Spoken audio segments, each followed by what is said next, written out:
شلونكم شباب؟ ان شاء الله زينين. اليوم وياكم اخوكم حسين من قناة إراكي جيم، واسف على الغياب الطويل. واليوم راح نسوي هذا الفيديو على كلاش رويال. وطبعا مثل ما تعرفون نهجم 3، نربح 2، نخسر 1، نربح 3. نربح 3.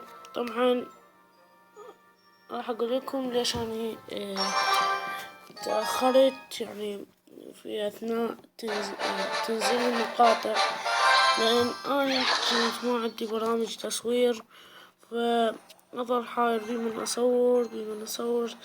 بالأخير شفت هيج قلت خلي أرجع الموبزن، هذا شوي أفضل. لأن مثل ما تدرون أنا الإصدار مال موبايلي آسف، انتم ما تدرون بموبايل إصداره 4.3، وكان يشتغل عليه الموبزن، وهسه الموبزن بعد ما يشتغل على هذا الإصدار. فشو سويت اني؟ حبيت اخذ ما اخذت موبايل. يعني كان عندنا واحد قديم، عندنا نوت 3 مدري 4 ما ادري، بس هو هذا كنت اصور بيه. طبعا انا حبيت اصور بهذا البرنامج، لان برنامج شو من كنت ذاك برنامج التصوير القديم، يعني ذاك الموبايل يعني زفت. هسه توبيسه اقدر عاد اتحكم براحتي بهاي. مو تدرون بيه صار بيه تحديث وغيروا نص الاشياء بيه، وهاي الاشياء طبعا زعجتني من نزلت الموبزن. طبعا برنامج التصوير وشقد ما حاولت انزل برنامج تصوير. حبيت اقول لكم هذا افضل برنامج تصوير شاشة، لان دورت على برامج تصوير زينة وطلع اللي زينة صحيح، بس بالاخير من تصور وتكمل يقول لك شو اسمه، يقول لك عذرا ما تقدر يعني. طبعا على هذا الفيديو انت اكيد راح تنزعج ورا ما تعبت، ورا ما هاي بالاخير ما شو اسمه. لا وبالاخير ما يشتغل الفيديو. وشو يصير بيك اذا هيجي؟ شي صار يعني شي يصير بيك؟ هاي الهجمة الأولى وخسرت بيها، ورا ما تعبت والجهد الذي علقت به. طبعا راح تضوج كلش، وأنا هم ضجت وعفت التصوير كم يوم. وهسه رجعت بقوة وحماس، وإن شاء الله الفيديوهات اللي راح ننشرهن يعجبنكم إن شاء الله. وإذا حاب يعني أنا أحب أصور لكم، لأن ومن تركت القناة والله ضجت حيل لأن ما عندي شي أقعد يعني أسوي بيه. ما عندي طموح بعد صار بيه. في كان عندي طموح كبيرة كلش، هسه مو طموح يعني قبل، يعني هسه شبيه هسه طموحي يعني زينة. من شفت هسه صار عندي موبايل زين اقدر اصور بيه، صار عندي اشياء جديدة يعني. فقلت نفسي راح اطور قناتي للأكثر سويت هذني الاشياء.